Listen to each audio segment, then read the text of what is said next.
Hi, this is Kevin Groff, president of a Reliant home in North Central Florida. We work to help homeowners take the best possible care of their homes. I'm here today at a longtime customer's home in Gainesville, and the reason why I'm here is due to something I've been discussing with them for a while, and that is this crepe myrtle tree that's right out in front of this tall stairway turret. We all love trees, but trees can be a problem if they're planted just too close to the house. And I like about 2 feet of space in between the house and really any kind of planting, be it shrubs or hedges or whatever, but definitely trees and their limbs. This one, it's only about 6 feet away from the house, and that's just way too close. The reason why that's too close is a really easy formula.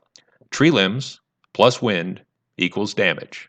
And it doesn't have to be a big limb that breaks off in a bad windstorm. What they're dealing with because of this crepe myrtle is some roof damage just simply because of those spindly little limbs scraping back and forth in the normal thunderstorms that we get. So you can see here, there's a hole in this shingle that is right on top of a seam in the metal drip edge. Now, this is a double problem. So the water runs down this part of the roof. It can easily get through the hole in that shingle, and now it has a really easy path past this metal drip edge, and it makes its way right into the wood that makes up the roof structure.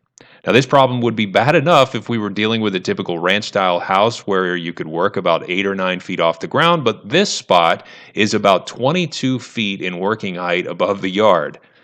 So we're not going to be able to make a perfect repair here for several reasons, not the least of which is that these shingles are not young. So they're not really flexible enough to peel them back and get any nails up in there with a brand new shingle. But we have a storm coming in and they need to get something done. So a partial shingle is going to be slid up underneath here and held into place with some heavy duty urethane based roofing sealant.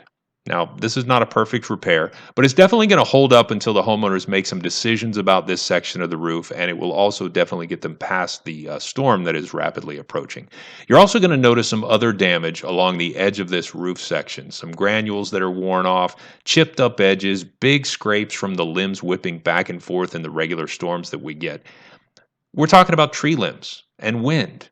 A roof is a huge investment. This one's only about 14 years into a 25-year lifespan and not an easy place to work.